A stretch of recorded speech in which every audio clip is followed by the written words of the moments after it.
मी पुन्हा एकदा सांगतो, दाव्यानं सांगतो की मराठा समाजाकरताचे निर्णय मी मुख्यमंत्री असताना आणि त्यानंतर शिंदेसाहेब मुख्यमंत्री असताना झाले आहेत. अण्णासाहेब पाटील आर्थिक विकास महामंडळ का 15 वर्ष डिफंक्ट होतं? 15 वर्ष कोणाचं राज्य होतं तरी ते डिफंक्ट होतं ना. मी ते उभं केलं आणि आज 1.5 लाख उद्योजक आमच्या नरेंद्र पाटलांच्या माध्यमातून आज त्या ठिकाणी अण्णासाहेब पाटील आर्थिक विकास महामंडळाने तयार केले. आज सारथीच्या माध्यमातून IAS IPS ऑफिसर तयार होत आहेत, MPSCचे विद्यार्थी तयार होत आहेत, स्पर्धा परीक्षांमध्ये विद्यार्थी त्या ठिकाणी टिकतात. सारथी माझ्या काळात मी केलेला आहे आणि नंतर आम्ही पुन्हा शिंदे साहेबांच्या सरकारमध्ये ते स्ट्रेंथन केलंय.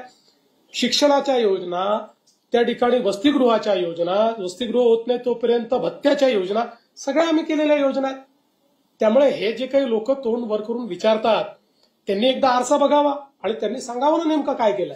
हे तर सगळे सांगणारे लोक होते की याची आवश्यकताच नाहीये, हे सांगणारे लोक. 2.5 वर्ष जे सरकार होतं त्या सरकारने मराठा समाजाच्या हिताचा घेतलेला एक निर्णय दाखवा, एक